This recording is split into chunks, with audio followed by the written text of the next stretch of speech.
Hello மக்களே, welcome to middle class gully cricketers. Hello Kishore bro, hello Revanth bro. So இன்னைக்கு வந்துட்டு நல்லா வந்துட்டு ஒரு ஸ்லோ பேஸ்டு விக்கெட்டா தான் இருக்கும். ஏக்நாத் ஸ்டேடியம் நம்ம எல்லாத்துக்கும் தெரியும், ஒரு 150 160 அடிச்சாலே வந்துட்டு வின் பண்ணிடலாங்கிற மாதிரியான விக்கெட்டா இருக்கும்போது எல்எஸ்ஜி வந்துட்டு ஒரு 171 அடிச்ச உடனே எனக்கு கொஞ்சம் நல்லா இருந்தது. ஓகே ஃபைன், ஃபர்ஸ்ட் இனிஷியலா 30 ஃபார் 2 30 ஃபார் 3ல இருந்து ரெக்கவர் ஆகி வந்து நல்லா அடிச்சாங்க அப்படின்னு பார்த்தேன். மார்க்ரம் இனிஷியலா நல்லா ஸ்டார்ட் கொடுத்தாரு.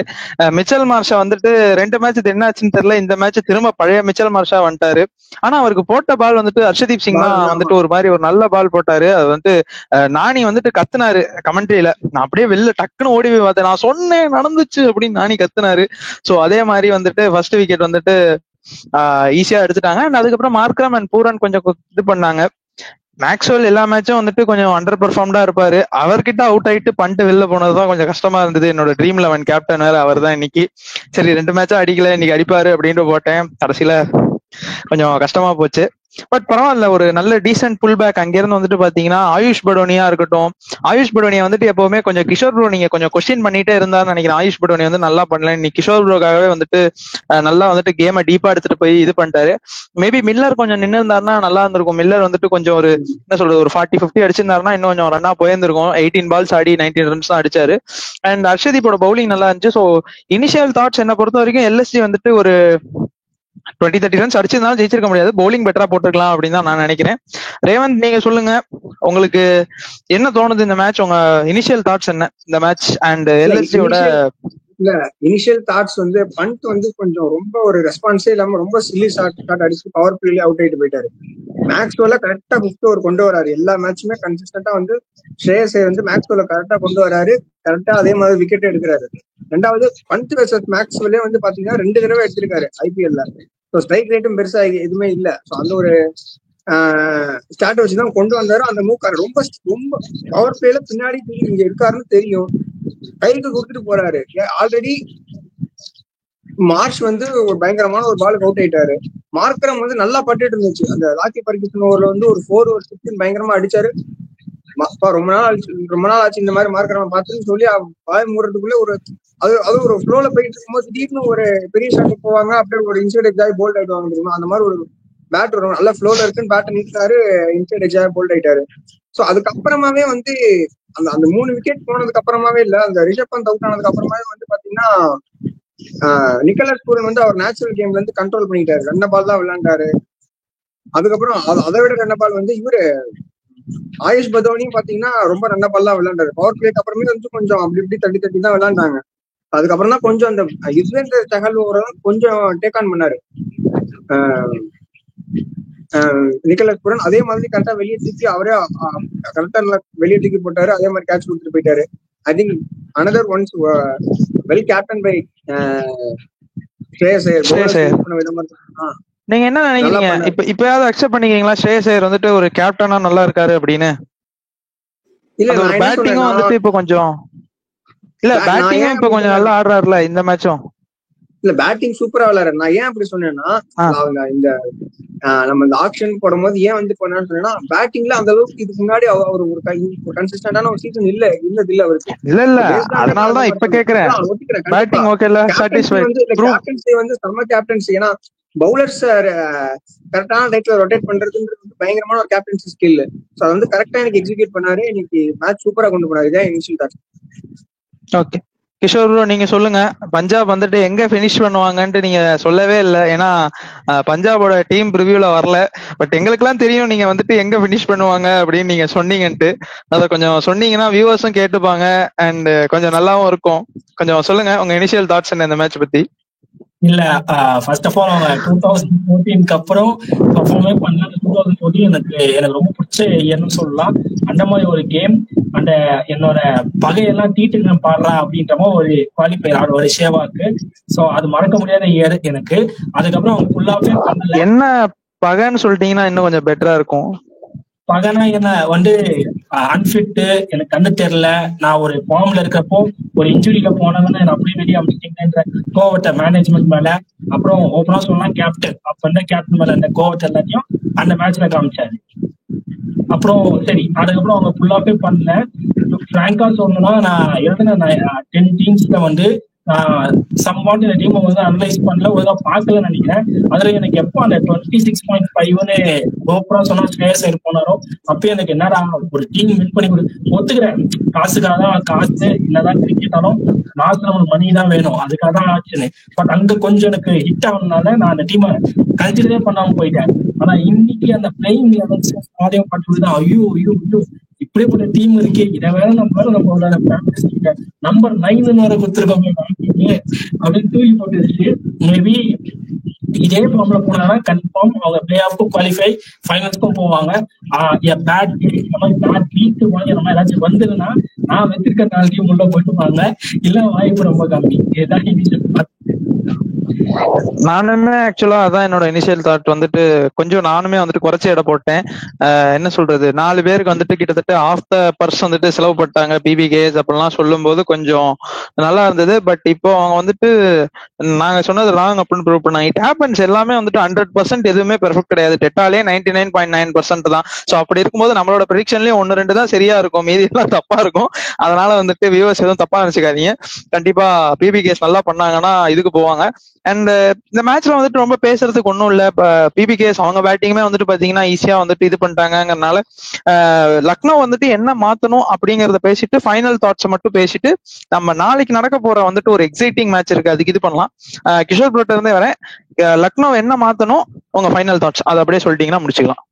இல்ல எனக்கு வந்து ரொம்ப ஷாக் ஆனது. நான் டக்குன்னு ஒரு 10 ஓவர்ஸ்க்கு அப்புறம் தான் சும்மா பார்த்தேன் மேட்ச. ஐ மீன் அங்கதான் பார்த்துட்டு இருந்தேன். 10 ஓவர்ஸ்க்கு அப்புறம் தான் கண்டினியூவா பார்த்தேன். மில்லர் அந்த மாதிரி ஆடுவார்னு நான் எக்ஸ்பெக்டேன். அவர் என்ன நினைச்சாரு, ஒரு எக்ஸ்ட்ரா பவுன்ஸோட பாலை எப்படி நீங்க வந்து கவர் டிரைவுக்கு பேட்டை விட்டீங்க தலைவா, நீ எத்தனை வருஷமா விளையாண்டுருக்கேன், நீ உன்ன ஒருத்தனையா சோக்கர்னே சொல்லாம இருக்காங்க எப்படி? அதுவும் யான்சன் போயிட்டு நான் எப்பவுமே கொஞ்சம் ரேட் கம்மியா பண்ணுவேன், எப்படி அவர் ஓவர்ல நீ இந்த மாதிரி சீரியஸா நீங்க பார்த்துருக்கீங்க. It's not that ball to play in that angle, you have to full shot. Full ஷாட்டுக்கு போயிருக்கிற பால நீ கவர்க்கு ட்ரை பண்ணி கேட்ச், அதுக்கப்புறம் ஆடி வர பார்த்து போனாரு. ஐயோ நான் தப்பா ஆடிக்கிறேன்னு சொல்லிட்டு அந்த பெஸ்ட். அதுக்கப்புறம் அந்த டீமோட ஓப்பனன்ஸை ரேட் பண்ணவே இல்லை. அது ஒரு 2 மேட்ச் கிளிக் ஆச்சு, இந்த மேட்ச் கிளிக் ஆகல. ரேவன் சொன்ன மாதிரி கேம் வந்து கீர் மாட்டி ஆடினாரு. அதே கீர் மாட்டி ஆடினாருமே அப்படியே ஒரு 15 ஓவர்ஸ் வரைக்கும் தள்ளி இருந்தாங்கன்னா லாஸ்ட் 5 ஓவர்ஸ் கன்ஃபார்ம். ஏன்னா அச்சடி போல அப்துல் சமால் 20 ரன் அடிக்கிறாரு. அப்ப பூரா நின்னா 40 ரன் 30 ரன் கூட அடிப்பாருன்னு நினைக்கிறேன். அவர் கூட சேர்ந்து வேற ஏதாச்சும் பேர் இருந்தா. ஸோ அந்த கீரை மாட்டாம அப்படியே போயிட்டா பிக் ஸ்கோர் போயிருக்கும். நம்ம பேனலிஸ்ட்ல பேசுறப்போ அவருக்கு வேற ரோல் கொடுத்துருக்காங்க, அக்செப்ட் பண்ணிக்கலாம். But still depends upon the match கொஞ்சம் பிளே பண்ணி தான் ஆகணும். இல்லையா கீழே இருக்கும் ஃபுல் கான்ஃபிடன்ஸ் தான் ஆகணும். நீங்க சொன்ன ஆயுஷ் பதோனி பிளேட் வெல், சூப்பரா விளையாடாரு, எல்லா ஷாட்ஸும் கிளீனா இருந்தது. லாஸ்ட் அந்த சைடு ரொம்ப லாங், ஆல்மோஸ்ட் 70 கிட்ட இருக்கு போல இருக்கு, அதெல்லாம் அது போல. மற்றபடி அவங்க கன்ஃபார்மா இந்த டாப் ஆர்டர்ஸ் இன்னமும் கொஞ்சம் எவால்வ் ஆகணும். இன்னும் கொஞ்சம் அந்த மாடர்ன் டே கிரிக்கெட் ஒத்துக்கிறேங்க, நான் ஆனாலே சொல்லுங்க. அதுலயும் தலையில 4 அடிக்க முடியுங்க கேப்ல. கொஞ்சம் கோலியை போய் பாருங்க, அவர் இல்ல கொஞ்சம் இப்ப ஆடாம தான் இருக்கானா சொல்லலாம். அவர் ஆடுற மாதிரி ஷார்ட்ஸ் கொஞ்சம் பாருங்க. அவரா இருக்கட்டும், சுபம் கில்லா இருக்கட்டும், சாய் சுரேஷன், நீங்க அவங்களதான் ரெஃபரன்ஸா வருவாங்க. அந்த மாதிரி ஏன் ஈவன் சச்சினே எடுத்துக்கலாமே. அந்த மாதிரி கேப்ல 4 ஆட்டு போங்க, கேப்ல டபுள்ஸ் ஆட்டு போங்க. 6 மட்டுமே மேட்ச் இல்ல, அதை மட்டும் மாட்டாலே போதும். லக்னோ பவுலிங்லயும் வந்து எனக்கு தெரிஞ்சு ஒர்க் ஆக மாட்டேங்குது. இன்னைக்கு ஒர்க் ஆகல. எனக்கு அந்த பிக்சர்ல ஒர்க் ஆகலன்னா மத்த பிக்சர் ரொம்ப கஷ்டப்பட வேண்டியதான். அது இத்தனை ஸ்லோ ட்ராக், அவங்க ஹோம் கிரவுண்ட், அங்கேயே இந்த நியூ பவுலர்ஸால போட முடியல, ரன்னுக்கு போறாங்க. சப்ஸ்டீம்ல நெக்ஸ்ட் ஒன்னே விளையாடுவார், அவர்கிட்ட ஆவரேஜ் பயங்கரமா இருக்கு. நியூ பால்ல ஓப்பனிங்ல பவர் பிளேல 30-40 வச்சுன்னு இருக்காரு, ஒத்துக்கிறேன். பட் கண்டெயின் பண்ண முடியலன்னா நீங்க ஹோம் அவே கிரவுண்ட் போனீங்கன்னா what if Hyderabad, what if Wankhede, what if Kolkata, what if Delhi, அங்கெல்லாம் போனா என்ன பண்ண போறோம்? அந்த ஒரு லேக் இருக்கு. ஸோ அதுக்கும் ஒர்க் பண்ணணும். ஏடர் அந்த மயங்க் யாதவ், ஆகாஷ் டீப் இல்லைன்னா பரவாயில்லன்னு சொல்லிட்டு ஸ்டமர் ஜோசப், ஆனா பேட்ஸ்மேன்ஸை ட்ராப் பண்ண முடியாது. அட்லீஸ்ட் ஒரு இந்தியன் ஓப்பனர் வச்சிருந்தா மார்க்கரை ட்ராப் பண்ணிட்டு எனக்கு ஸ்டமர் ஜோசப் யூஸ் பண்ணலாம்னு தோணுது. இந்த மாதிரி ஹார்ட் பென்ஸ்க்குலாம் இன்னைக்கு போட்டிருக்கலாம், நல்லாவே ஸ்விங் ஆயிருக்கும். ஸோ இந்த சேஞ்சஸும் அவங்க பண்ணணும், நிறைய ஒர்க் பண்ணணும்னு தோணுது. அந்த ஓப்பனிங் தவிர மிச்சம் இருக்க ஒரு 3 பேர் நல்லா வச்சுட்டு இருக்கறனால அவங்க சுட்டி ஆகணும். பண்ட்டுக்கு படணும். பண்ட் என்ன ஆச்சுன்னு தெரியல. Maybe what happen to him எனக்கு ஐடியா இல்லை. அவர் அந்த மாதிரி ஆட மாட்டேன். நான் எவ்வளவு சொல்லுவேன், ரெஸ்பான்ஸ் எடுத்துக்க மாட்டேன். இந்த வாட்டி இன்னும் ரொம்ப மேபி லேசி ஷாட்ஸ்க்கு போறாரோ அப்படின்ற மாதிரி ஃபீல் ஆகுது. போன மேட்ச் அப்படிதான் போய் அவுட் ஆனாரு. அதெல்லாம் கொஞ்சம் ஒர்க் அவுட் பண்ணாங்கன்னா ஓகே. பஞ்சாப் சூப்பரா இருக்காங்க, அவங்க இன்னும் மிஸ்டேக்ஸ் பண்ணல. மிஸ்டேக்ஸ் பண்ணாதான் வந்து பேச முடியும். சரி விக்கெட் வின்னர், திடீர் இம்பாக்ட்ல அவர் செம்ம கிளாஸ் ஆடுறாரு. கட்ல 4 அடிக்கிறாரு, கவர்ஸ்ல 4 அடிக்கிறாரு, டவுன்ல விக்கெட் அடிக்கிறாரு. அவர்கிட்ட எங்கேயுமே வீக்னஸ் பார்க்க முடியல. ஸ்ரேயஸ் ஐயர் வாய்ப்பே இல்ல. நீ ஸ்பின்லாம் போடுறியா, லேட் கட்டு அவ்வளோதான் 4 ஸ்டெப்ல நல்லா தூக்கி போடுறியா, கண்டிப்பா மிட் விக்கெட்ல ஆள் கேட்க மாட்டாங்க, தூக்கி அடிக்கிறாரு. ஸோ அவரும் சம ஃபார்ம்ல இருக்காரு. அந்த சம் ஸ்லெட்ஜிங் நடந்தது, அது ஏன் பண்ணாரு தெரியல. டிக்வேஷ் ராட்டி போயிட்டு மேபி அவங்களோட பழைய பகையா இல்ல மேட்ச்ல ஏதாச்சும் வந்ததா, அது அன்வான்டா தெரியல எனக்கு. அதை பத்தி மேபி தெரிஞ்சா சொல்லலாம். இல்ல ஆக்சுவலா அது ரேவந்த் தான் நம்ம கேட்கணும். ரேவந்த், நீங்க ஆக்சுவலா வந்துட்டு என்ன நினைக்கிறீங்க அதை பத்தி? அப்படியே உங்க ஃபைனல் தாட்ஸோட அப்படியே ஒரு பாட்டுக்கு அவுட் ஆயிட்டு போறாரு. ஏதோ சும்மா இது பண்ணிட்டு அனுப்புறாராம். கடைசியில மேனேஜ்மெண்ட் அக்கௌண்ட் மேனேஜ்மெண்ட்லாம் என்ன பண்றாங்க, அவரு பண்ணி அனுப்பிச்சிட்டாங்க. கடைசியில அது பாத்தீங்கன்னா எனக்கு தெரியல. கடைசி மேட்ச் முடிஞ்சதுக்கு அப்புறம் இந்தாப்பா போறோம் அப்படின்னு அவர் டிக் பண்ணி அனுப்பிச்சு விட்டாங்க.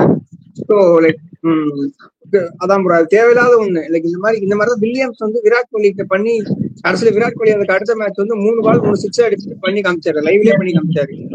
இது தேவையில்லாத. அது பிரியான் ஷாரி எல்லாம் நல்ல பேட்ஸ்மேன். ஃபர்ஸ்ட் மேட்சே வந்து அப்படி ஒரு இன்டெக்ட் காமிச்சாரு.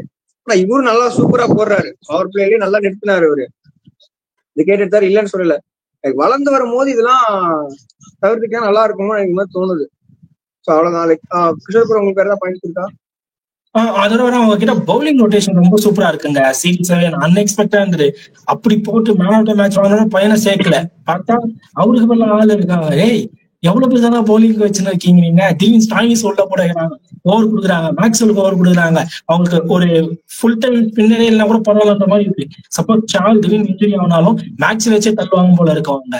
அதனால இந்த வாட்டி அவங்க எல்லா டிபார்ட்மெண்ட்டும் டிக் பண்ணிட்டாங்க. தெரியாம வேற அவங்களை அந்த ரேட்ல கொடுத்துட்டேன். அந்த பிவிஎஸ் ஃபேன்ஸ், நம்ம ஃபேவரட் சப்ஸ்கிரைபர்ஸ் வந்து அடிக்காதீங்க. மைக் பெர்ஃபார்ம் எந்த பிளேஸ் கொடுத்தீங்கன்னு சொன்னீங்கன்னா கரெக்டா இருக்கும். நீங்க அதை மட்டும் சொல்ல செகண்ட் டைமும் சொல்லுமா? அதே சொல்லிட்டேன் 99. ஆனா நம்ம ஓகே. சோ ரேவந்த், உங்களோட ஃபைனல் தாட்ஸ் என்ன? நீங்க உங்க ஃபைனல் தாட்ஸ் முடிச்சிட்டீங்கன்னா அப்படியே நம்ம நெக்ஸ்ட் எக்ஸ்ட்ராடினரி கேம்குள்ள போயிடலாம். என்னோட ஃபைனல் தாட்ஸ் என்னன்னா, லைக் வந்து அவங்க ஸ்குவாட் எடுக்கும் போதே நம்ம டிஸ்கஸ் பண்ணோம். ஓப்பனிங்ல என்னடா இது, மார்க்ரம் சரியா பேட்ல பால் படாது, அவருக்கு மிச்சில் மார்ஷுக்கு எப்பயாச்சும் தான் பால் போடும்.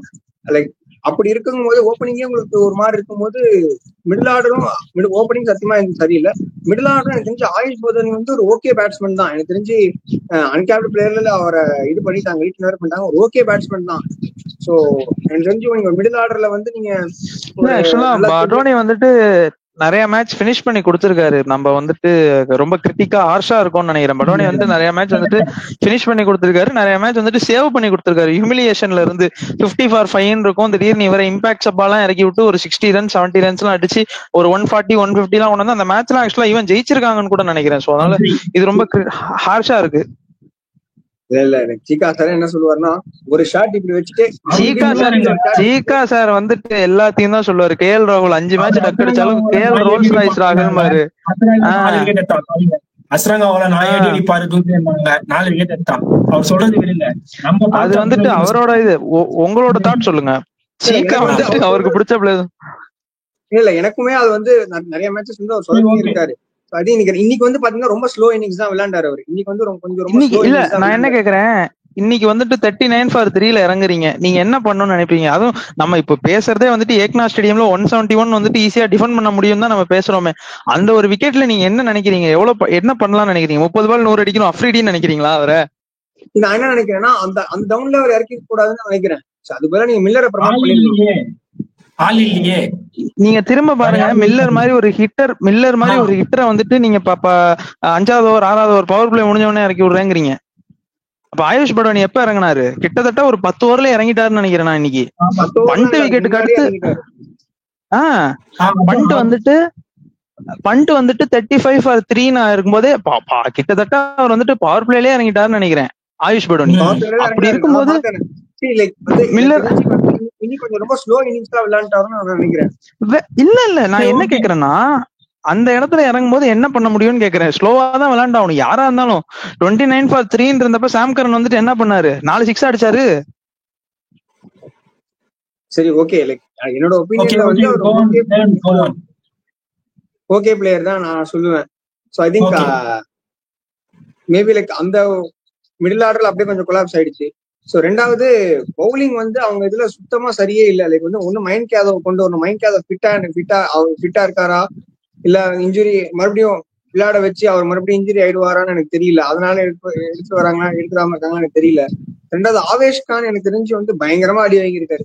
அவர் 4-5 பிரான்ச்சைஸ் விளையாண்டுருக்காரு. இதே லக்னோல கூட விளையாண்டுருக்காருன்னு நினைக்கிறேன். லக்னோ ஃபர்ஸ்ட் இருக்கும்போது அவரை 2020 அவர் எடுத்தாங்கன்னு நினைக்கிறேன். கன்ஃபார்ம் தெரியும், விளையாண்ட மாதிரி ஞாபகம். அப்பயுமே அவர் பவர் பிளேல போட்டு பிறந்திருக்காங்க. டெல்லியிலயும் அவரை போட்டு, டெல்லியில தான் ஃபர்ஸ்ட் டெபு பண்ணாரு, அங்கேயும் அடிச்சிருக்காங்க அவரை. ராஜஸ்தான்லயும் அடி வாங்கியிருக்காரு. ஐ திங்க் அந்த ஒரு ஃபாஸ்ட் பவுலிங் லைனப் வந்து சரியில்லை. ரெண்டாவது ஷாதுல் தாக்கூர் ஒரு மேட்ச் வின் பண்ணி கொடுத்தாரு. அவரை ஹையா டிபெண்ட் பண்ணி இருக்கிற மாதிரி இருக்கு. ரெண்டாவது ஆயுஷ் பதோனி ஒரே ஒரு பால் கூக்லி மட்டும் தான் போடுவாங்க, ஒரே ஒரு டெலிவரி வச்சு அவர் ரீட்டைனே பண்ணிட்டாங்க. சாரி ஆயுஷ் பதோனின்ற சாரி ரவி பிஷ்னாய் வந்து ஒரே ஒரு பாலை வச்சு அவரை ரீட்டைனே பண்ணிட்டாங்க அவரை. இன்னைக்கு என்ன ஃபுல் டாஸ் எல்லாம் போட்டு அதை பேக் ஸ்வீப்ல அடிக்கிறாரு. யாரு பிரப்சிம்ரன் சிங் வந்து ஸ்வீப்ல அடிக்கிறாரு. ஸோ எனக்கு தெரிஞ்சு ரொம்ப poor bowling plan from LSG தான். யாருமே இல்ல. நீங்க மணிமாறன் சித்தார்த்த பவர் பிளேல கொண்டு வரணும். பவர் பிளேல தான் வந்து பாத்தீங்கன்னா அந்த ரைட் ஹேண்ட் பேட்ஸ்மேன்லாம் அவர் நல்லா போடுவாரு. பவர் பிளேல தான் கொஞ்சம் எஃபெக்டிவான பவுலர். அஸ்வினா சொன்னாரு ஃபியூச்சர் அவன் போடுற பவுலிங் தான் ஃபியூச்சருக்கான. மணிமாறன் சித்தார்த் பவர் பிளேக்கு அப்புறம் தான் வந்தாரு. அதுக்கப்புறம் அவர் இம்பாக்ட் தப்பா கொண்டு வந்தாங்க. சோ ஐ திங்க் அவர் ideal bowler for power play. Manimaran Siddharth 6வது ஓவர் வந்திருக்காரு. ஐ மீன் சாரி 7வது ஓவர் வந்திருக்காரு. லைக் 7வது ஓவர் வந்திருக்காரு. பவர் பிளே முடிஞ்சு அடுத்த ஓவர் கொடுத்திருக்காங்க. பவர் பிளே முடிஞ்சு அதுக்கு அடுத்த ஓவர் தான் கொடுத்திருக்காங்களே அவருக்கு. சோ எனக்கு தெரிஞ்சு அதெல்லாம் வந்து கொஞ்சம் அவாய்ட் பண்ணியிருந்தா, பவர் பிளேல போட்டிருந்தா கொஞ்சம் ஒரு விக்கெட் கூட எடுத்திருப்பாருன்னு நினைக்கிறேன் நானு. ஸ்ரேயஸ் நல்லா ஆடிட்டு இருப்பாரு. அப்புறம் ஒரு பாயிண்ட் நான் டிஸ்அக்ரி பண்றேன். நீங்க அவ்வளவு லோ ரேட்ல பண்றது நல்லா இல்ல ரவி பிஷ்னாய. ஏன்னா அவர் இந்தியாவுக்கே பண்ணிருக்காரு. இது வரைக்கும் நடந்த ஆடின எல்லா பிரான்ச்சுக்கும் அவர் எக்ஸ்ட்ரானே பண்ணிருக்காரு. அவர் தான் ஒரு சூப்பர் லெக்கி பவுலர் அவரு. அதனால அவங்க ஆல்மோஸ்ட் அவர் ரீட்டைனே பண்ணாங்க. அதனால அந்த பாயிண்ட் வந்து எனக்கு அக்ரியா இல்ல. மேபி பப்புக்கு தெரியல. இல்ல எனக்குமே அதான் ரவி பிஷ்னாய் வந்துட்டு அவங்க பிரைமரி ஸ்பின்னரா எடுத்துட்டு போறாங்க. சோ அப்படி இருக்கும்போது வி ஹேவ் டு, ஏன்னா என்ன சொல்றது, ரொம்ப இவ்வளவு ஹார்ஷா இருக்க முடியாது. சி அவர் கூகுளி தான் போடுறாருன்னா அதை வச்சு அவர் இன்டர்நேஷனல் லெவல் வரைக்கும் போயிருக்காரு. சோ அப்படி இருக்கும்போது ரொம்ப ஹார்ஷா இருக்க வேணாம். நிறைய மேட்ச் அவர் ரவி பிஷ்னாய் எல்லாம் வின் பண்ணி எல்லாம் கொடுத்திருக்காரு. நிறைய மேட்ச் இன்னைக்கு என்ன பண்ணாரு? இன்னைக்கு 3 ஓவர் 43 அப்ப நீங்க இன்னைக்குதான் கிரிட்டிக்ஸ் பண்ணணும். நீங்க இன்னைக்கு நல்லா பண்ணலன்னு சொல்லணும். ரவி பிஷ்னாய் எல்லாம் வந்துட்டு வெறும் கூகுளி மட்டும் தான் வச்சிட்டு இருக்காரு. போன வருஷமும் நிறைய மேட்ச் அவர் போட்டு அடிச்சிருக்காங்க. சரி ரைட், ஓகே. உங்க கருத்து ஓகே டன். வி ஆர் என்ன சொல்றது, உங்க கருத்துக்கு வந்துட்டு நாங்க வந்துட்டு அக்செப்ட் பண்ணிக்கிறோம். உங்களோட ஒப்பீனியன் வந்துட்டு கண்டிப்பா ஏற்றுக்கொள்ளப்படுகிறது. சோ வித் தட் நோட் நம்ம வந்துட்டு சொல்லுங்க கிஷோர் ப்ரோ. இல்ல நான் அக்செப்ட் பண்ணல, நீங்க என்ன பண்ணிக்கோங்க. இல்ல அவரோட ஒப்பீனியன் வைக்கலாம் தான் நான் சொல்றேன். நான் அக்செப்ட் பண்ணிக்கிறேன் நான் சொல்ல, உங்க ஒப்பீனியன் வைக்கிறத நான் அக்செப்ட் பண்ணிக்கிறேன் அப்படின்னு சொல்றேன். சோ வித் தட் நோட் நம்ம நெக்ஸ்ட் மேட்சுக்கு போலாம். நாளைக்கு வந்துட்டு ரொம்ப நாள் கழிச்சு சின்னசாமி ஸ்டேடியத்துல ஒரு மேட்ச் நடக்க போகுது. சோ அதுக்குதான் நான் ரொம்ப ஆவலா எக்ஸைட் பண்ணிட்டு இருக்கேன். சிராஜ் வந்துட்டு நியூ பால தூக்கிட்டு கோலிக்கு எகென்ஸ்டா வந்து பவுல் பண்ண போறாரு. சோ அது எப்படி இருக்க போகுது அப்படின்னா தெரியல. சோ ஃபர்ஸ்ட் ஆஃப் ஆல் நாளைக்கு ஆர்சிபி வர்சஸ் குஜராத் டைட்டன்ஸ் என்ன எக்ஸ்பெக்ட் பண்ணலாம்? ரெண்டுமே வந்துட்டு சம சாலிட் டீம். ஒரு டீம் வந்துட்டு ஆல்மோஸ்ட் ஒரு மேட்ச் வந்துட்டு சேஸ் பண்ணிட்டாங்க. ஒரு 10 ரன்ல தான் தோத்தாங்க பஞ்சாபோட. செகண்ட் மேட்ச் வந்துட்டு நல்லா கம்ஃபர்டபுளா மும்பையை வின் பண்ணிட்டாங்க. இன்னொரு பக்கம் வந்துட்டு 2 அவே கேம் 2 அவே டீம் அடிச்சுட்டு அப்பா கடைசியா வந்திருக்கோம், இப்பதான் நம்ம இடத்துக்கு வந்திருக்கோம் அப்படிங்கிற மாதிரி ஆர்சிபி வந்துட்டு சின்னசாமி ஸ்டேடியம் வந்திருக்காங்க. கிஷோர் ப்ரோ உங்களோட இருந்தே ஸ்டார்ட் பண்றேன். யாரு வந்துட்டு ஃபேவரட்ஸ்? ஸ்ட்ரெயிட்டாவே அங்க இருந்தே வந்துடலாம். யாரு ஃபேவரட்ஸ் நினைக்கிறீங்க? யாருக்கு வந்துட்டு சான்ஸ் ஜாஸ்தின்னு நினைக்கிறீங்க? யாரு நல்லா பண்ணுவான்னு நினைக்கிறீங்க? நீங்க சேப்பாக்ல வின் பண்ணாலும் கன்ஃபார்ம் நாளைக்கு காலி தான். நாளைக்கு குஜராத் தான் வின் பண்ண போகுது சின்னசாமியில. So I will go with Gujarat. அவ்வளவுதான். நீங்க சேப்பாக்ல தோத்துனீங்கன்னா நீங்க ஜெயிப்பீங்கன்னு சொல்லலாம். அங்க முடிஞ்சிச்சு. ஆனா நீங்க காலி அவங்க போட்டுருவாங்க. எதனால அது எப்படி எல்லா வாட்டியும் ஜெயிக்க முடியாது? தொடர்ந்து 3 வாட்டியும் அடிக்க முடியாது. இல்ல ஃப்ளோக்கு சொல்றேன். தொடர்ந்து 6 வாட்டி ஜெயிச்சாங்க போன வருஷம். கடைசி 6 வேற. அது வேற. அது டூ ஆர் டை சிச்சுவேஷன். இது அப்படி இல்ல. இன்னும் 10 மேட்ச் இல்ல எனக்கு என்ன டவுட்னா, சிராஜ் ஆர்சிபில இருக்கும்போதே சின்னசாமியில அடிதான் வாங்கிட்டு இருந்தாரு. இப்ப குஜராத்துக்கு போயிட்டு மட்டும் என்ன வந்துட்டு அப்படியே இல்ல அவங்க கிட்ட நான் ஒரு சொல்றேன். இன்னமும் ரபடா இருக்காங்க. இவரு பிரசித் கிருஷ்ணா போன மேட்ச் பாத்துருப்பீங்க. அதுல ஒரு அங்கிள் வேற இருக்கிறாரு. கொஞ்சம் யோசிச்சு போடுறதுக்கு மேபி ஸ்பின் மிஸ் ஆகலாம். ஸ்பின்னுக்கும் ஓரளவுக்கு பரவாயில்ல. லாஸ்ட் 4 ஓவர் கஷ்டம் தான். Acceptable for Gujarat. மற்றபடி பேட்டிங்ல வந்து அந்த டாப் ஆர்டர்ஸ் நின்ட்டாங்கனாவே ஸ்கோர் அந்த கிரவுண்டுக்கு டாப் ஆர்டர் இருக்கணும். ஐ திங்க் ஏதோ ஒரு மேட்ச் பட்லர் அடிச்சாரு, அது அந்த அளவா எனக்கு ஞாபகம் இல்லை. ஸோ பட்லர் ஒரு மேட்ச் அடிப்பாரு, அவர் ஒரே ஆள் நின்று அடிப்பாரு. அது எந்த கிரவுண்ட்ல தெரியல, ஏதோ ஒரு கிரவுண்ட்ல அடிப்பாரு அவர் ஒரே ஆள் நின்று 200 கேகேஆர் ராஜஸ்தான் மேட்ச். அது கேகேஆர் ராஜஸ்தான், அது ஈடன் கார்டன்ஸ்ல ஏதோ ஒரு கிரவுண்ட். அதே மாதிரிதான் சின்ன கிரவுண்ட் இது. சாரி மறுபடியும் ஸ்டாட்ஸ் தப்பா சொல்லிட்டேன்.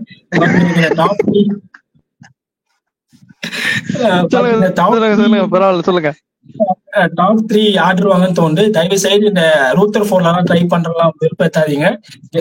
எப்படியோ சொல்ல சாரி, ரூத்தர் ஃபோர் வேணாம். இன்னைக்கு சிரிக்காதப்பா. சரி சொல்லுங்க சொல்லுங்க சொல்லுங்க. ரூத்தர் ஃபோர் வேணாம், இன்எக்ஸ்பீரியன்ஸ்டா இருக்காரு. கிளென் பிலிப் யூஸ் பண்ணிக்கோங்க. சப்போஸ் இல்லைன்னா ஒரு மெயின் பிளேயரா யூஸ் பண்ணணும், ஐ மீன் உள்ள தூக்கி போட்டுருங்க ஃபீல்டிங், ஒரு 10 ரன் காப்பாற்றுவாரு, இழுப்பு கேட்ச் பிடிச்சிருவாரு. அதுக்கப்புறம் ரஷீத் கான் கொஞ்சம் இம்பாக்ட்ஃபுல்லா போடணும். அதுல வேற போன மேட்ச் பக்காவை யூஸ் பண்ணாங்க. அவங்க வந்து முடிவு பண்ணிட்டாங்க மேட்ச் நம்ம கையிலன்னு. நம்ம கையில மேட்ச் இருக்கனால ஏன் இஷாந்த் சர்மாவுக்கும் ஓவர் கொடுக்கல, அதே மாதிரிதான் எனக்கு ரஷீத் கானுக்கும் ஓவர் கொடுக்கணும்னு தோணுச்சு. சப்போஸ் மேட்ச் நம்ம கையை விட்டு போயிருந்தா யூஸ் பண்ணிருப்பாங்க. ரஷீத் கான் வந்து பவர் பிளேயும் போட்டிருக்காரு, ஜெட்லயும் போட்டிருக்காரு, அவர் போடாத இடமே இல்லை, எல்லா இடத்துலயும் போட்டு பயனாக காமிச்சிருக்காரு. இப்ப ரீசெண்டா ஒரு 2-3 வருஷம் ஃபிளாப் ஆயிட்டாரு, அக்செப்ட் பண்ணிக்கிறேன், because of injury, because of கை வரல. ஆனால் நீங்க ஒண்ணும் மறந்துடக்கூடாது, இன்டர்நேஷனல் அவர் இப்பயும் பெர்ஃபார்ம் பண்ணிட்டா இருக்காரு. துபாய் கிரவுண்ட்ல பக்காவா பண்ணிருக்காரு. ஏன்னா அதுக்கு தகுந்த விக்கெட். நம்ம ஊர்ல நம்ம விக்கெட் கொடுக்க மாட்டாங்க, அது ஒண்ணு. அதனால நம்ம சேனல்ல ஒரு கமெண்ட் வந்தது, யோ அது பேட்டிங் பிச்சியா அண்ணையா, நீங்க வந்து ரஷீத் கானை போயிட்டு அடி வாங்குறாருன்னு சொன்னது அக்செப்ட் பண்ணிக்கிறோம். அதுக்காக இந்த பாயிண்ட் சொல்றேன். மேட்ச் செம்மையா இருக்கும், வேற லெவல்ல இருக்கும். குஜராத் 200+ அடிச்சாலும் கண்டிப்பா பெங்களூர் சேஸ் பண்ண வருவாங்க, ஆல்மோஸ்ட் க்ளோஸா வருவாங்க. அப்படி பெங்களூர் 200 அடிச்சாலும் குஜராத் சேஸ் பண்ணிடுவாங்க. சோ மேட்ச் இல்ல புரியல, அது என்ன குஜராத் 200 அடிச்சா ஆர்சிபி சேஸ் பண்ண வருவாங்க, ஆர்சிபி 200 அடிச்சா குஜராத் சேஸ் பண்ணிடுவாங்க. உங்களுக்கு வந்துட்டு ஜிடி என்ன பண்ணா ஜிடி தான் ஜெயிக்கணும் அப்படி. ரைட். ரேவந்த் சொல்லுங்க, நீங்க ஆர்சிபி பக்கமா ஜிடி பக்கமா, யாரு நாளைக்கு ஜெயிக்க போறாங்க? உங்களுடைய ஃபேவரட்ஸ் யாரு? எனக்கும் நாளைக்கு கண்டிப்பா குஜராத் டைட்டன்ஸ் தான் என்னோட ஃபேவரட்ஸ். எதனால ஃபேவரட்ஸ்? எனக்கு நிறைய பிடிச்ச பிளேயர்ஸ் அங்க இருக்காங்க. ரெண்டாவது நல்ல பெஸ்ட் ஓப்பனிங் பேர் வச்சிருக்காங்க. ஓகே, அதனால என்ன favourite. One of the best opening pairs. One down பயங்கரமான ஒரு பேட்ஸ்மேன் வச்சிருக்காங்க. நீங்க சாய் பிளேயர்ஸ் ஒன் டவுன் அனுப்பலாம், பட்லரை கூட ஓப்பனிங் அனுப்பலாம். அந்த மாதிரி ஒரு ஃபிளெக்சிபிலிட்டி அவங்க ஃபர்ஸ்ட் டாப் 3 ஆர்டர்ஸ்ல இருக்கு. சோ ரெண்டாவது எனக்கு தெரிஞ்சு அவங்க இதுல கரெக்டா ரஷீத் கான் வரைக்கும் பேட்டிங் வச்சிருக்காங்க. அதாவது சின்ன சுவாமி மாதிரி சின்ன ஸ்டேடியம்ல ரஷீத் கானுக்கு ஒரு 5 பால் மாறிச்சுன்னா அவரு கூட வந்து கடைசியில பினிஷ் பண்ணி கொடுப்பாரு. எனக்கு என்ன ஒன்னே ஒண்ணு பயமா இருக்குன்னா, ஆர்சிபி நாளைக்கு சேஸ் பண்ணா ஆர்சிபிக்கு ஹை அட்வான்டேஜ் இருக்கு. ஏன்னா இவங்க இந்த பவுலிங், இந்த ஃபாஸ்ட் பவுலிங் லைனை வச்சு சின்ன சுவாமில அவங்க எப்படி பண்ணுவாங்கன்னு தெரியல. ஏன்னா பிரசித் கிருஷ்ணாலாம் நிறைய ரன்னுக்கு போயிடுவாரு, இஷாந்த் சர்மாவும் நிறைய ரன்னுக்கு போயிடுவாரு இந்த பிச்சில எல்லாம். எனக்கு தெரிஞ்சு ஆர்சிபி சேஸ் பண்ணாம ஜிடி வந்து ஒரு 180-190 ரெஸ்ட்ரிக்ட் பண்ணிட்டாங்கன்னா, எனக்கு தெரிஞ்ச 70 ஜிடி இருக்க பேட்டிங் லைனப்ல 17 ஓவர்லயே வந்து ஜிடி வந்து மேட்ச் முடிச்சுட்டு போயிட்டே இருப்பாங்க. எனக்கு தெரிஞ்ச ஒரே ஒரு சேஞ்ச் எனக்கு பர்சனலா என்ன கொண்டு வரலாம்னு தோணுதுன்னா, எல்லாமே என்ன சொல்றாங்கன்னா, ரூதர் ஃபோர்டுக்கு பதிலா வந்து கிளென் பிலிப்ஸை கொண்டு வாங்க, 10-15 ரன் ஃபீல்டிங்ல சேவ் பண்ணுவாரு, பவுலிங்கும் 2 ஓவர் போடுவாரு, பேட்டிங் வந்து நல்லா விடுவாரு சொல்லுவாங்க. என்ன கேட்டீங்கன்னா வந்து வாஷிங்டன் சுந்தர் அதுக்கு பதிலா கொண்டு வரலாம். ஏன்னா அவரும் நல்லா இவரு விளையாடுற அதே பேட்டிங் அவரும் விளையாடுவாரு.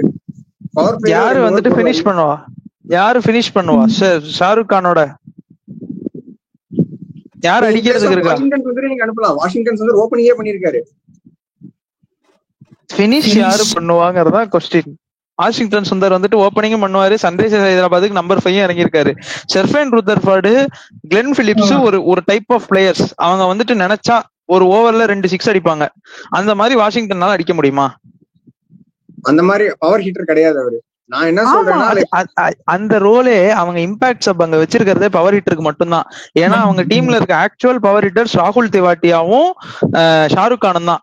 ஷாருக் கான் ராகுல் திவாட்டியாவுக்கு முன்னால இவங்களுக்கு பிரஷர் கொடுக்க கூடாதுன்ட்டு ஒரு நல்ல ஒரு அந்த பிளேவர் இருக்கிற ஒரு பிளேயரை எடுக்கணும் தான் ஷெர்ஃபேன் ரூதர்ஃபோர்டையும் கிளென் பிலிப்ஸையும் எடுத்து வச்சிருக்காங்க. அங்க கொண்டு போய் வாஷிங்டன் இறக்கி விட்டாங்கன்னா 160 தான் வரும் டார்கெட். இல்ல ஓகே, எனக்கு புரியுது, நீ சொல்றது புரியுது. ஏன்னா அவங்க இவர் கிளென் பிலிப்ஸோ இல்ல ரூதர்ஃபோர்டோ அடிக்கிற பவருக்கு அவர் அடிக்க மாட்டாரு. நான் என்ன சொல்றேன்னா, உங்களுக்கு வந்து திடீர்னு இப்போ 17 நான் என்ன சொல்றேன், அதுக்கு இல்ல நீங்க வந்துட்டு வாஷிங்டன் சுந்தர் வந்துட்டு சின்னசாமியில எஃபெக்டிவா இருக்காருன்னா அப்ப வந்துட்டு நீங்க சாய் கிஷோரை டிராப் பண்ணிட்டு தான் நீங்க வந்துட்டு வாஷிங்டன் சுந்தர் எடுக்கணும். அதுதான் ஒரே ஆப்ஷன். வேற யாருமே நீங்க கை வைக்க முடியாது. ஷாருக் கான் ப்ரோ நாளைக்கு இருக்கிற பிச்சில் நீங்க அப்படி வரீங்கன்னா நான் அப்படி சொல்லேன். அதுக்கு ஷாருக் கானுக்கு 2 ஓவர் பவுலிங் கொடுங்க. அவர் நல்லா பவுலிங்கும் போட கத்துக்கிட்டாரு. இது என்னங்க அநியாயமா இருக்குங்க. ஷாருக் கான் எல்லாம் இந்த மாதிரி பிச்சில தான் அடிக்க முடியும். எந்த காம்பினேஷன் அவுட் ஆவாருன்னு தெரியல. ஏன்னா ஃபர்ஸ்ட் பேட்டிங் விளையாண்டா வேணா வந்து Washington Sundar second bowling impact பிளேயரா கொண்டு வரலாம். ஆனா வாஷிங்டன் சுந்தர் நீங்க எனி பிச் நீங்க கொண்டு வந்தாலுமே என்ன அட்வான்டேஜ், ஏதாச்சும் ஒரு ஃபாஸ்ட் பாலர் அடி வாங்கிட்டாங்கன்னா பவர் பிளேல நல்லா பவுலிங் போடக்கூடிய எபிலிட்டி வந்து வாஷிங்டன் சுந்தருக்கு இருக்கு. அந்த வகையில வந்து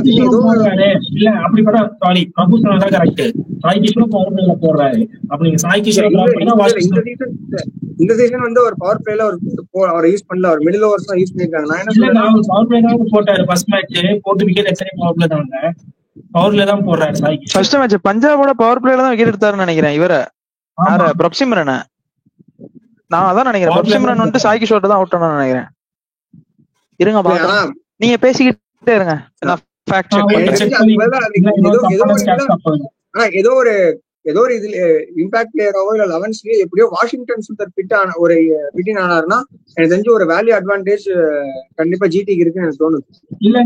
இல்ல போலிங் அவங்க 3 பேருமே அந்த அளவுக்கு ஒரு தாக்கு பிடிப்பானா தெரியாது. கண்டிப்பா நீங்க என்ன வேணா சொல்லலாம், ஒரு ஸ்லோ பேசர் சத்தியமா ஸ்லோவா போட முடியாது. 120 எல்லாம் வந்து இவர் சிராஜாலையும் போட முடியாது, ரபடாவிலையும் போட முடியாது. அப்படி போட்டாலும் டாக்டிக்ஸா போட மாட்டாங்க. அதுக்கு கண்டிப்பா அங்கிள் இஷாந்த் சர்மா தேவைப்படுவாரு. சோ அதனால அவரை எடுத்துட்டு நீங்க சொன்ன வாஷிங்டன் சுந்தர் யூஸ் பண்ணீங்கன்னா அது மேபி எப்படினா போலாம். ஏன்னா போன மேட்ச் போட்டு காமிச்சிட்டாரு. பவர் பிளேயர் வந்து 1 ரன் போட்டு போயிட்டாரு இஷாந்த் சர்மா. அதுவும் நல்லா டாப் ஆர்டர் பேட்ஸ்மேன்ஸ்கே போட்டுட்டாரு. சோ கன்ஃபார்மா அவர் தேவைப்படுவாரு. அதனால எப்படி பார்த்தாலும் ஃபிட் ஆகுறது ரொம்ப கஷ்டம் வாஷிங்டன் சுந்தர். மேபி சாய் கிஷோரா டாப் பண்ணும். பட் அவங்க எப்படி போவாங்கன்னு தெரியல. அவங்க கிட்ட இருக்க அதனால வின்னிங் டீமோட தான் போக சான்சஸ் அதிகமா இருக்கு.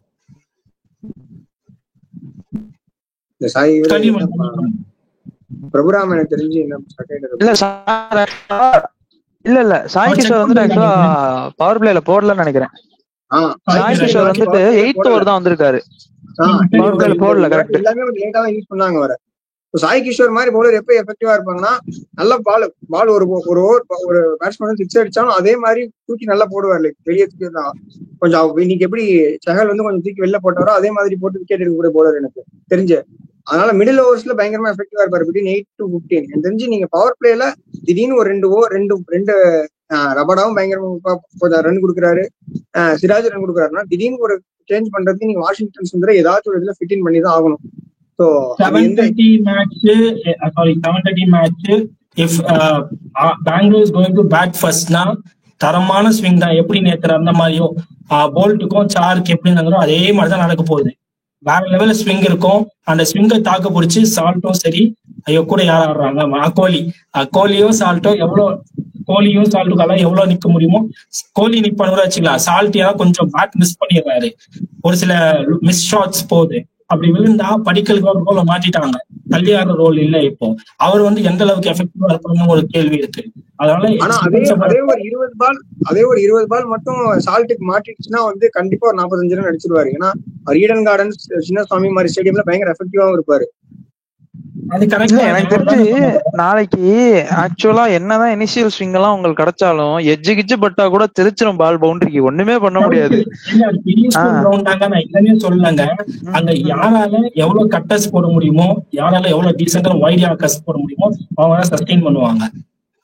என்ன கேட்டா ஆக்சுவலா நாளைக்கு வந்துட்டு கேம் இன் பிட்வீன் இந்த ஸ்பின்னர்ஸ் தான் நான் சொல்லுவேன். எந்த ஸ்பின்னர்ஸ் வந்துட்டு கரெக்டா கிரவுண்ட யூஸ் பண்றாங்களோ அவங்களுக்கு தான் இதுவா இருக்க போகுது. ஏன்னா செகலா இருக்கட்டும், வாஷிங்டன் சுந்தரா இருக்கட்டும், அந்த ஒரு சின்ன கிரவுண்டா இருக்குனாலும் பரவாயில்லன்னு அந்த தூக்கி போட்டு கொஞ்சம் அந்த கொடை கிளப்பி விக்கெட் எடுக்கிறது தான் நிறைய இருக்கும். நாளைக்கு வந்துட்டு எனக்கு தெரிஞ்சு ரஷீத் கான் அண்ட் சாய் கிஷோர் இந்த பக்கம், அந்த பக்கம் வந்துட்டு சுயாஷ் சர்மா அண்ட் குருணால் பாண்டியா, இவங்க 4 பேர் தான் பேட்ல நல்லா இருக்க போகுது. ஏன்னா at the end of the day எவ்வளவு வேகமா போட்டாலும் அவ்வளவு வேகமா திரும்பி அடிக்க போறாங்க, பால் போய் கபன் பார்க்ல தான் உழுவ போகுது இவங்க அடிக்கிற அடி. சோ அப்படி இருக்கும்போது எந்த ஸ்பின்னர்ஸ் வந்துட்டு இந்த இதை கிரவுண்டை எஃபெக்டிவா யூஸ் பண்றாங்களோ அவங்கள்ட்ட தான் இருக்கு.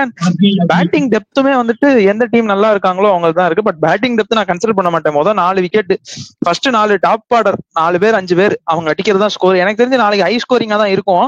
பட் ஆனா ஒரே ஒரு கொஸ்டின் த்ரோ பண்றேன். WPL எப்பவுமே வந்துட்டு சின்னசாமி ஸ்டேடியம் வந்துட்டு ஒரு மாதிரி ஸ்லோ விக்கெட்டா தான் இருந்திருக்கு. நீங்க என்ன நினைக்கிறீங்க? பட் அது இப்ப மாத்திருப்பாங்களா இல்ல வந்துட்டு பழையபடி அந்த இந்த விக்கெட்டாவே இருக்குமா? கண்டிப்பா நீங்க